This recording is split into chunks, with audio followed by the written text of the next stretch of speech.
Hello and welcome to White Glove Reviews. In this video, I'm actually going to talk about something that's it's been going on for me for the last little bit, and I figured I would share and see what everyone else thought. There's been a lot of interest lately in the concept of fidget toys, and this came from there was a fidget cube on a Kickstarter that had a Kickstarter that did phenomenally well. A lot of these bootlegs of the Kickstarter have come out on Amazon, and people have been talking about spinners and like flipping toys and that kind of thing.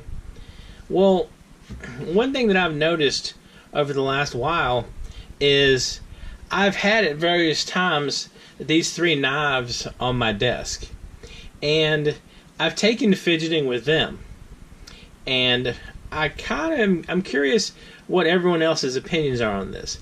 And these three knives, if you look at them from a fidgeting standpoint, they have completely different ways you fidget with them. The knives are, this one is a Man Bug, this one is a Tenacious, and this one is a Mannix. And all three of these happen to be from Spyderco. Now, I can tell you that when I've been fidgeting with these, it's kind of funny, but the locking mechanism for the blade determines kind of how I fidget with them. The Man Bug is a lockback, the Tenacious is a liner lock, and the Mannix is a ball bearing lock. And let me show you each of these individually, and I'll show you what I'm talking about. Alright, with this knife, the size kind of also has to do with how I end up fidgeting with it. A lot of what I do is I'll just sit here and fidget opening and closing it like so. You open it, push in the lock, you close it, you open it, and you push in the lock. It's a little small for me to open one-handed. I can kind of sort of do it, but it's nowhere near as fulfilling as just using both my hands and fidgeting with it.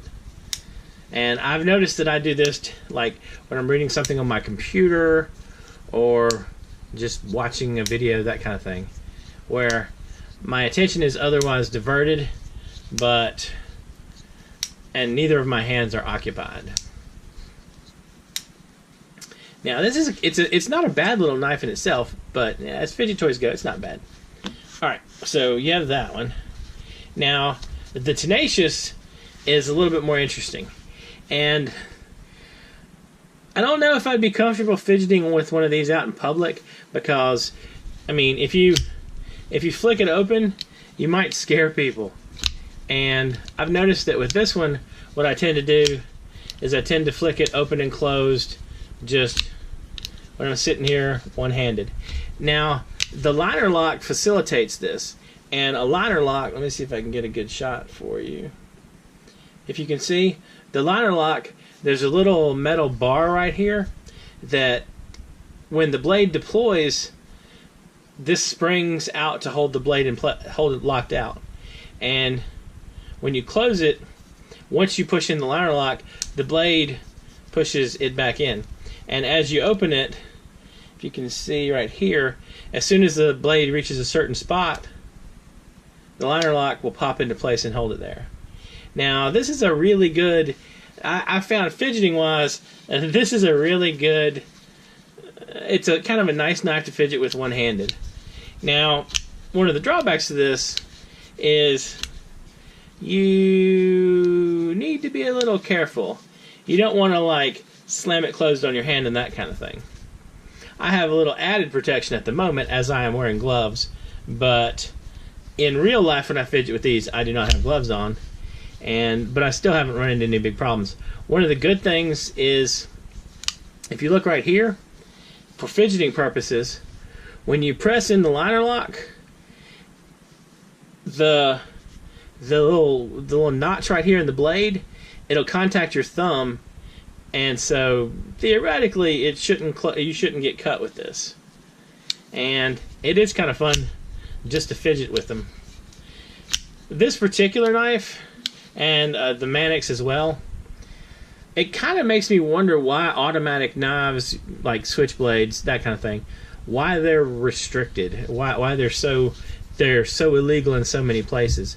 Because, I mean, with practically no time, you get so you can open one of these knives as fast as you could a switchblade.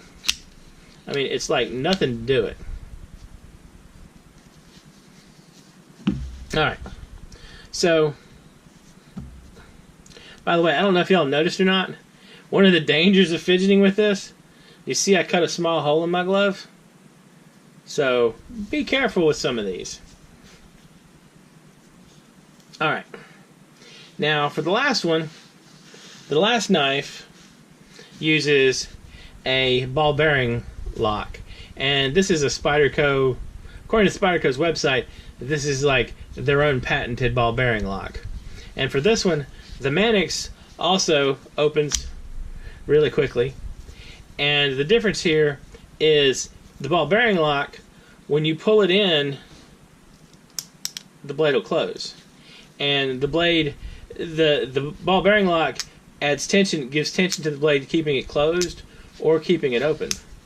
So one of the fun things you can do with this, and it actually might be a little safer than this one as a fidget toy, is as long as you don't get your fingers where the blade is, you can, if you pull in the lock, you see the blade moves freely, like so. You can, if you wanted to, you can just basically flick it open and then let it close. And flick it open and let it close. Now, it's worth noting that all three of these knives are super sharp. They all come out of the box very sharp. Now, cost-wise, these three examples, there's a bit of a range. The Man Bug and the Tenacious both cost about the same. They're in like the $40 range.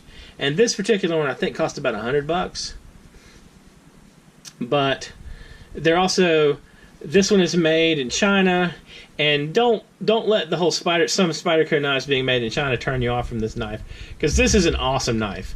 I really, really like it. It's probably one of my favorite favorite knives that I have recently acquired. This one, the Man Bug, if I remember correctly, this one's made in Japan.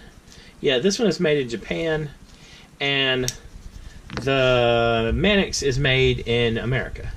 It's made in Golden, Colorado, in the United States. And all these knives feel really good. But fidgeting-wise, probably this one and this one are the safer choices. The liner lock ones, if you're flicking it closed really fast, as you noticed from the damage I did to my glove, you can occasionally get nicked here and there. Now, the damage to my glove wouldn't necessarily have happened to a hand, but it also could have. So take this with a grain of salt with the liner lock ones. The ball bearing locks, they're kind of fun to fidget with, and you can also fidget with them one-handed. And you can flick them open and then pull in the ball bearing lock and close them, and they're a much safer fidget toy. Again, I kind of don't mind. I would kind of maybe not get noticed if I was playing with this one at my desk at work, but flicking around a knife this size, it might get someone's attention. For a size comparison, there's the difference. And the Tenacious actually falls in the middle of these three sizes. Anyway, these have been my three fidget toys that have been living on my desk at home lately. If you have any other knives or other objects that you fidget with that you think other people might be interested in, please leave them in the comments down below. If you have interest in either of these three knives, I'll include links if you want to check these out. I'll also include a link to Spyderco's online catalog. All three of these knives are made by Spyderco, and they have a ton of different other knives. And also, they have these knives in different formats. Like this one is kind of a moderately expensive example of this type of knife, and this is a budget knife, but it's still a good knife. And this is one of their what you call like keychain knives. Anyway, I'll include a link to the Spyderco catalog in the description as well. If you have any suggestions or if you have any ideas for anything you'd like me to talk about, please leave them in the comments below. If you've enjoyed this video, please like and subscribe, and I hope you have an excellent day.